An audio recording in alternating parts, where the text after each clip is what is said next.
So finally, after 6 years of wait, Project Racer was finally available for early access and beta testing on Android, and I gave it a try.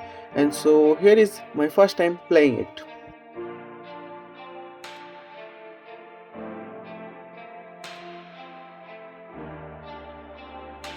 So after quickly logging into the game, the first thing that hit me is this white screen, like a flashbang that a meme is going on. But anyways, keeping that aside, I'm a little pessimistic of the game because the game has been in development for 6 years, and it is only that they are coming in beta testing. The menu looks great again, but there is a lot going in the menu. But in the cars, there are not many cars. That would take 6 years, but still there are a lot of cars. There is this imaginary car, and there are Audis, and there are GT4s, and there are street cars, there are street performance cars like we would expect. There's offline, there is the P Racer verse, there's the online events, and there are season hot laps where you can put your hot laps. But the thing is, after the physics of the games may be changed, and after that change your records will be gone. And there are also microtransactions in the game, which is one of the biggest red flags of a game. We will talk about that at the end of the video, why I'm saying that. But for now, there are a lot of microtransactions that you can do to unlock the new cars. But as I'm a beta tester, and all the beta testers here have got the 70k or around 120k gold for that. But let's just go straight into the first thing that you are called into, that is episode 01, a little bit of a story mode that the developer is trying to do here. So we will skip through all the story mode stuff because I am not interested in that. I'm interested in the main gameplay. But I also did that story mode. It's great. You will try it, and you should try it. It's great. Don't skip through it. I mean, you can't skip through it. But anyways, let's go for racing for the first time in Project Racer. And since I am the greatest sim racer that's ever lived, I am playing it with full physics, full simulation. There are two, that is the Simcade and the full simulation. I have full simulation enabled here, and there you go.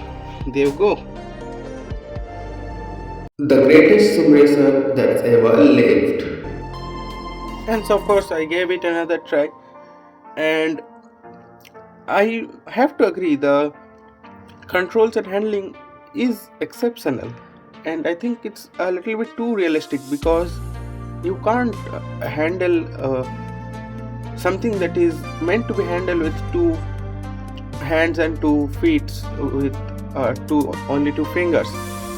So that is like some extra realism that has gone into the game, but I think I can enjoy it. And the graphics are very, very good considering this is a Unity made game, and we can compare it to its track realism combined with the graphics. It just looks so great. I will give it a solid 8 on 10. But the negative thing about the game is that there are only 3 tracks and a lots of layouts of those 3 tracks that we can go in. And so here's the second episode of that episode 0 gameplay, that is a race. And so I just could not race with this car.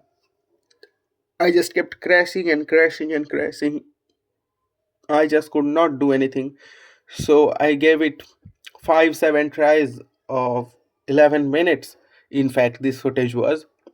I had to speed up, but I could not do a single race that I finished in top 3. The most I finished was at top 4, which was not enough, of course, because top 3 was the necessary goal for this challenge.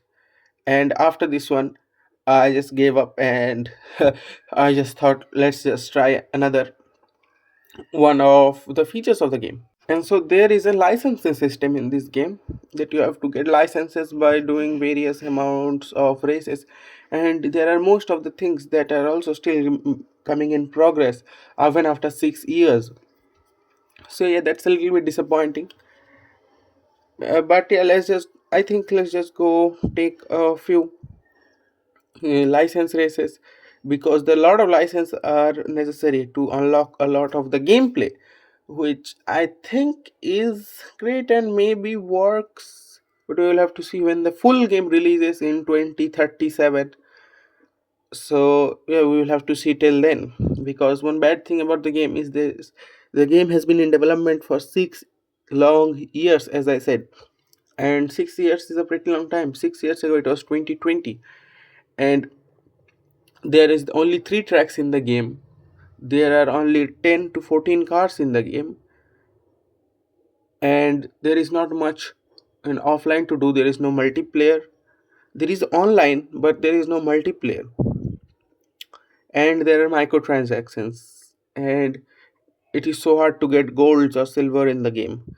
So you see where this is going, because the moment I see microtransaction is in game that is required to unlock some higher capability, some better cars or something, that is just a no for me. Monopost Automobile has microtransaction, but it's just a one-time pay. You just pay it, unlock your tracks, not even cars or anything or any other features of the game, and you can play it. Same with FCR. I don't know about FX Racer, but it is also same maybe. So yeah, Real Racing 3 tried to do that with microtransaction and everything. So hard to gain coins that you have to pay money. But we will have to see how Project Racer does it. Does it only and only allow it with microtransactions, or do they give enough money so that microtransactions can be done, but is really not necessary? A little bit of grinding will be able to unlock those cars, or what? We will have to see. So that is my take on it. The graphics looks good. In fact, it looks beautiful. So yeah, that is my take on the game. The handling is realistic, in fact too realistic sometimes. Then there are the game sounds, which are phenomenal, I have to agree. The car sounds are phenomenal. So that is my take on the game for now. I will play a little more in the coming days and maybe give another update, another review of the game after playing for a month or so. And so here comes a lap from me for the Middle East circuit that is in the game on the outer loop. So there is a full lap of me trying to set a lap time. I will ask other players to try and beat it. If anyone beats that time, I will take their names in the next video. Till then, take care. I'll see you guys in the next one and enjoy the lap.